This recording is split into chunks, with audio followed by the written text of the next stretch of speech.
She was the one person who understood me. I understood her. Ubulelwa took literally secrets to the grave. Uchazwa njengemvume ebiphilisa imiphefumulo yabantu kwihlabathi ngobubanzi ubulelwa mkhuthukane nowaziwa ngelikaZahara kwinkonzo yakhe yomngcwabo nebibanjelwe eMonti eMpuma Koloni. What is clear now is that one tire of the trailer just went off and made the driver to lose control, and then the minibus rolled more than 5 times. Kusoleke abantu abali-13 kwingozi ezahlukeneyo kwiphondo laseMpumalanga. Draw ball with space. He has a chance now for Chiefs. Left-footed effort. Iqela iKaizer Chiefs libethe Richards Bay ngenqaku elinye eqandeni kumdlalo we-PSL ngalemva kwemini.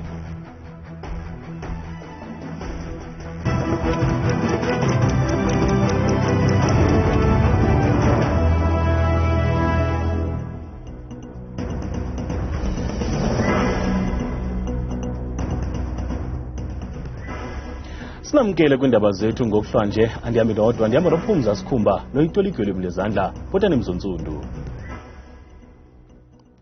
Namhlanje izihlobo izalamane labathandi bomculo bagcwala emswaneni okokugqibela bevalelisa kwimvume yobulelwa Zahara Mkhuthukana kwinkonzo yomngcwabo eqhutywe eMonti eMpuma Koloni.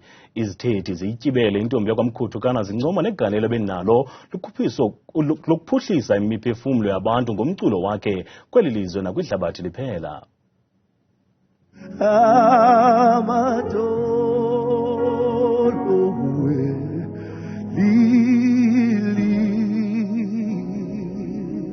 Ubulelwa Zahara Mkhuthukana ube inkwekwezi yethemba engumphilisi womphefumlo. Eliqalakazi lomculo elaqaqamba kwelicandelo ngecwecwe lalo elisithi Loliwe ngomnyaka ka-2011. Namhlanje intombi yakwaMkhuthukana ibekwe kwikhaya layo lokugqibela eMonti eMpuma Koloni. Izithethi zishiyiselene ngamazwi eqongeni sikhumbula le ntyatyambo ngendima eyidlalileyo emculweni kwihlabathi jikelele. Zahara was a special woman, a special musician. She was a healer. She healed many nations. Usapho lwakhe lumchaze njengentyatyambo engasokuze ibune. Odade wabo bathe ube into yonke kusapho lakwaMkhuthukana. Ebengumntana othandeka efemelini kakhulu, especially uba ufikile silinganiselelwa notata uMandela akekho nje umuntu angamlinga ebekwazi ulinganisa ebesintertainer ngenye indlela efemelini. Nangoku kule Christmas sithi iChristmas ayikho ukuthi ayikho, but asimsola uThixo uthi kuyayazi indlela kabulelwa ba uyilungisile wagqiba ngobulelwa. Ngelixa umhlobo wakhe omkhulu imvumi uVusinova engakwazanga kusibamba inyembezi ngenxa yenhlungu yokulahlekelwa ngumuntu amchaze njengekhabhathi yakhe yemfihlelo. She was the one person who understood me. I understood her. Ubulelwa took literally secrets to the grave. She took all my secrets to the grave, Ubulelwa. And I want to promise her, namhlanje, I will take her secrets to the grave. We have failed Zahara. That is the truth. There's South Africans. We never realized the star in her. Ukanti urhulumente uthembisa ngokuza nenguqu njengendlela yokonga uZahara. Yofumanisa abantu abaninzi bavela eEastern Cape, but asinayo record label yase-Eastern Cape. Funeka bahambe baye eRhawutini. Bayaphi bafike badibane ke phaya namagongqongqo aphinde athathe le mali incinci bayifumanayo. Mayibe ne-record label i-Eastern Cape ifana neKwaZulu Natal yayingekho i-Afrotainment. Abaculi abaninzi base-KZN abaphumi kwaZulu Natal. Because kune Afrotainment baya by choice eRhawutini. Mhlawumbe bejonga amadlelo aluhlaza ke ngolo hlobo. If all of us here were to be asked who and what Zahara was to us, the response would be different. I would describe her as a gem. If I were to compare her to a flower, I would say she was a lily flower. If you trace her background, like a lily flower. She comes from the dusty streets of Pumlani, indeed a humble beginning, but made it to the highest echelons of the global music industry.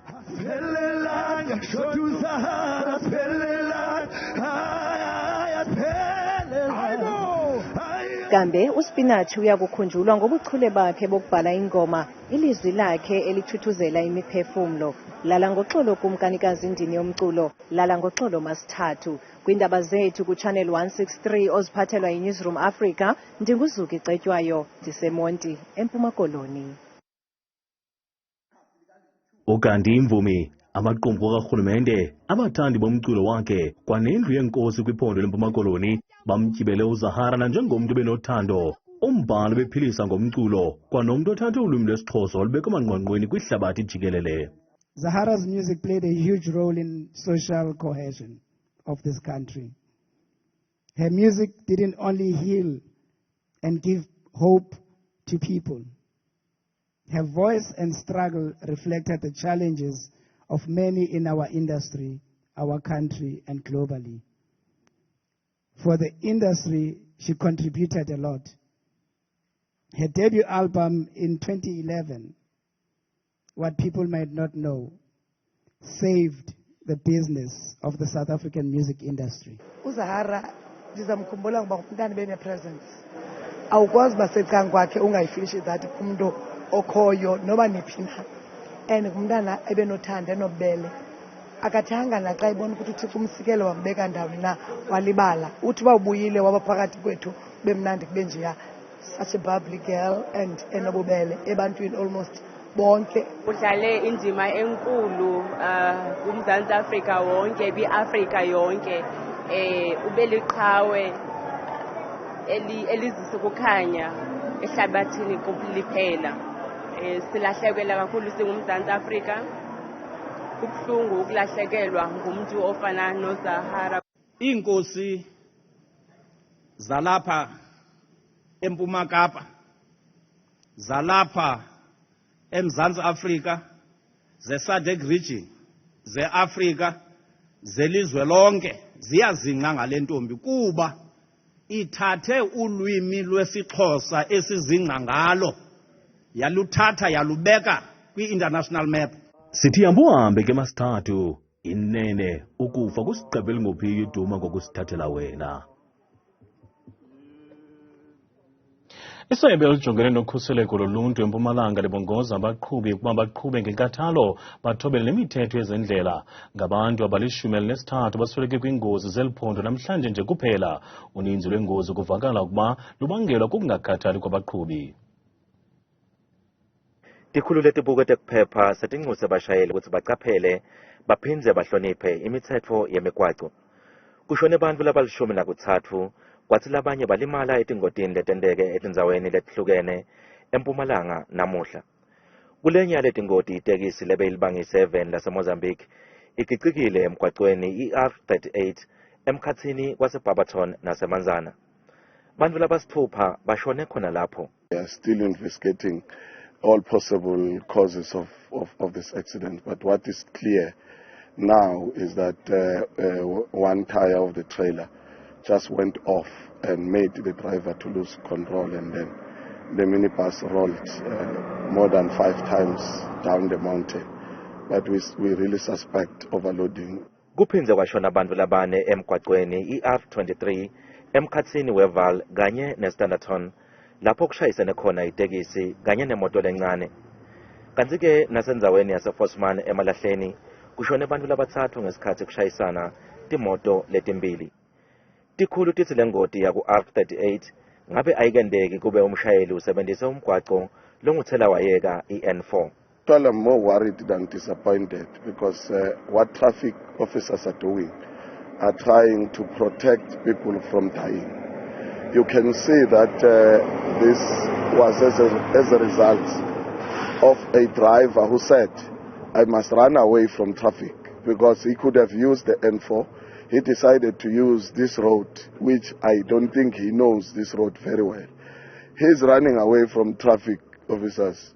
Now people are killed. Nkuna uthi nanobe sisibi simo kakhulu angeke baphele emandla. batawuchubeka nemkhankaso wekuqinisekisa tekuphepha kulesifundza. Etindzabeni tetfu ku Channel 163 lotiletselwa iNewsroom Africa, ngingumweli Masilela, eMbombela, eMpumalanga. Amagosa ezendlela kwiphondo laseLimpopo athi uqale ukwenyuka ngentsasa namhlanje umthamo wezithuthi kuhola u-N1 nanjengoko uninzi lwabantu lusingisele kwiindawo ezahlukeneyo kweli phondo. Zezithuthi eziyi-1,700 ebezidlula iNatal Plaza kufuphi nasePolokwane ngeyure, ukanti abaqhubi babongozwa ukuba baphumle endleleni ngelokunciphisa izinga lengozi.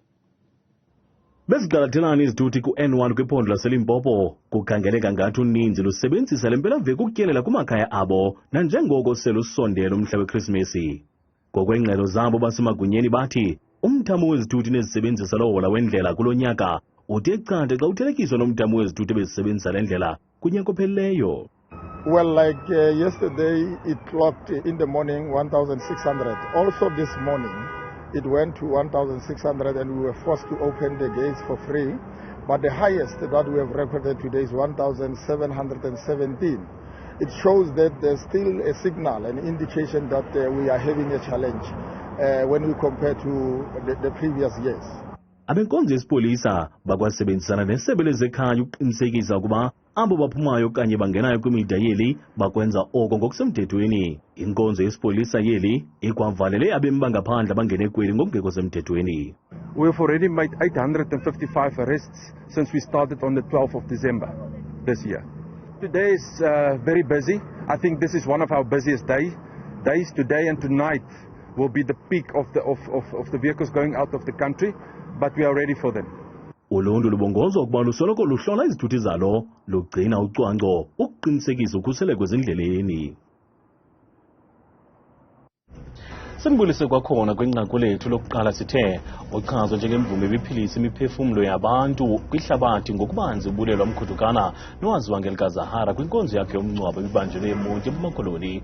Umphathiso wezemidlalo ubugcisa nenkcubeko uMnumzana Zizikodwa uhlaba ikhwelo lokokuba imvumi zeli mazikhuselwe.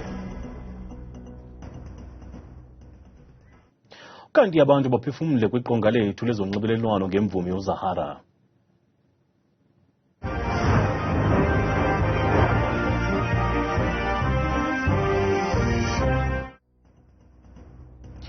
Ukanti okuhle ingqiqo esitsho esithi wanga umphefumlo wakhe ungaphumla ngoxolo uyilwele impilo yakho ntombazana ubomi bebungekho lula tu umoya wakho uphumle uyibekile induku ebanzi.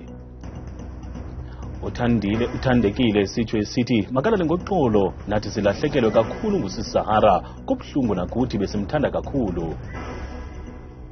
uQueen B nesitsho esithi imeve lihlabe kwifemeli yakwamkhutukana lihlabe uMzantsi Afrika wonke wangamoya wakho ngaphumla ngoxolo esevelcom. uAmila yena isitsho esithi madoda ilahlekelwe ilizwe inene uphumlo masithathu. uMelikhaya Chef yena isitsho esithi saze salahlekelwa siliphondo laseMpuma-Koloni yanga umoya wakhe ungaphumla ngoxolo. Mbukeli, ungaphefumla kwimixholo yethu sebenzisa le nombolo kaWhatsApp nengu-071 670 2548.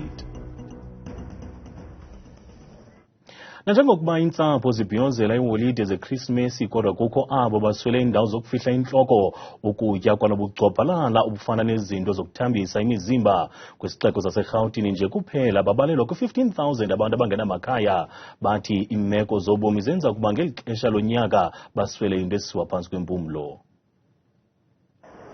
Eli lixesha laziwa njengethuba lokuba iintsapho zibe ndawonye kodwa asinguye wonke ubani onelithamsanqa.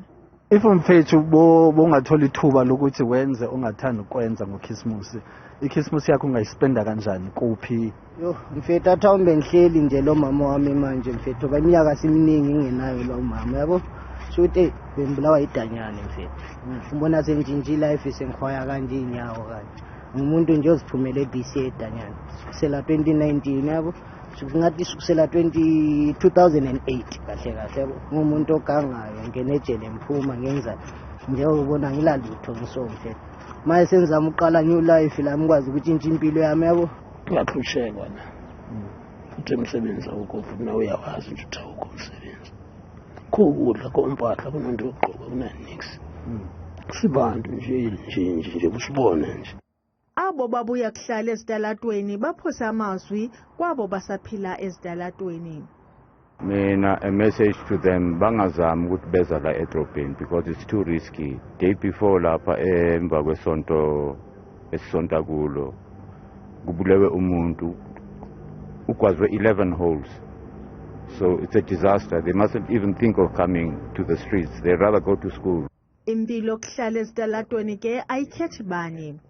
We have different categories, and the youngest is children as young as 9 years, coming with their mothers, and some come with their fathers. But we have the male youth. Most of them, they came to Johannesburg for schooling and to look for jobs, and they could not find, and they find no place to sleep. They end up sleeping on the street. Ukanti ngabantu ababhalelwa ku-15,000 abaphila ezitalatweni kweliphondo abazawuchitha le Christmas ngaphandle kwesihlobo zabo nakulo unyaka. iKaizer Chiefs inqunqele egoqweni iqela iRichards Bay FC ngenqaku elinye eqandeni kumdlalo we-DStv Premiership nebubanjelwe kwibala lase-FNB Stadium ngalemva kwemini. Lena impumelelo yesithathu ngokulandelelana yeliqela lamakhosi. Ifikile imini bekadiqelwa amakhosi esamkela iRichards Bay FC kwibala lase-FNB ngalemva kwemini. Ibingqatsini yelanga ke litshisa likhupha inhlanzi emanzini. Amakhosi afake uxinzelelo olumandla kuRichards Bay ekuqaleni kwalomdlalo kodwa akabikho nto yokubhalela ekhaya. iNatal Rich Boys bezinobungozi kakhulu kwi-counter attacks kambe usanele Barnes uye wakhaba impundulo yebhola engapha kwebhokisi kodwa wayichitha lo bhola uBruce Vuma. Amakhwenkwe kaKevin Johnson abuye ngamandla ke emva kwekhefu lamanzi kambe uChristian Sayile uchasela lithamsanqa ibhola yakhe yabetha ngaphandle. Kancinci nje emva koko uNkosingiphile Ngcobo unqonqozile de wavula usesame ahamba phambili amakhosi ngenxa kwelinye eqandini. Left-footed effort in the back of the net. That's his first goal in 2 years. Udongalwa ngasemva lamakhosi lumile lathi gomololo yeRichards Bay izama inqaku lokulinganisa abambela lapho ke amakhosi kwelo nqaku linye de wanqanda usompempe wathi kwanele. Ukanti uThabile Makhaphela selengxangile nemozulu.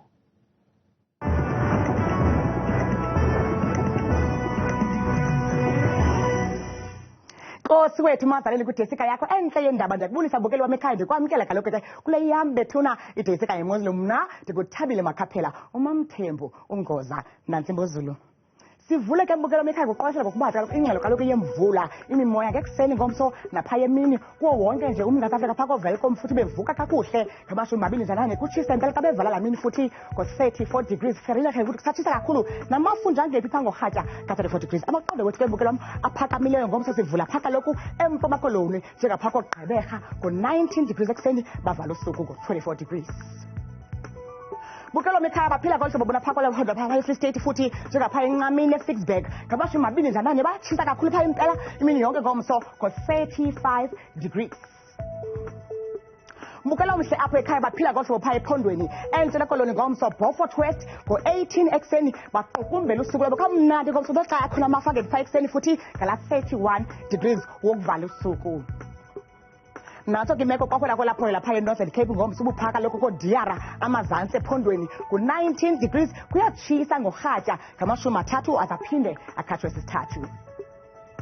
Kunqebe ke mbukelo omhle nam apho ekhaya kwelapho lapha eNorthwest ngomso Vryburg ingatsilela ngapha ekuseni futhi bavala imini ngamashumi mathathu bawasonge futhi ngesixhenxe.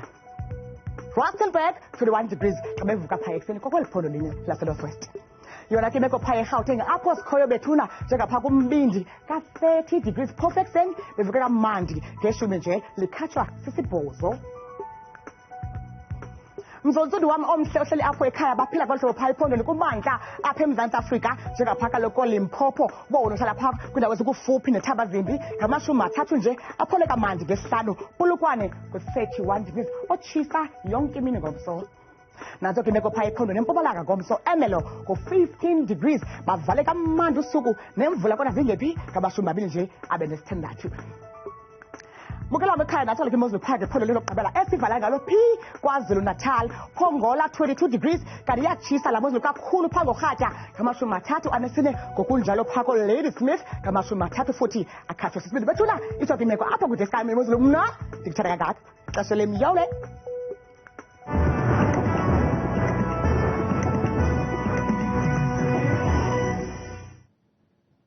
Mbukeli, ungazifumana izindaba nezinye kwiqonga lethu le-YouTube nelithi Iindaba Zethu 163. Nangomso siza kube sixhenxa sizombelela siniphakela iindaba ngobunjalo bazo. Owasemadrarheni umntwana uthi kamnandi mawethu.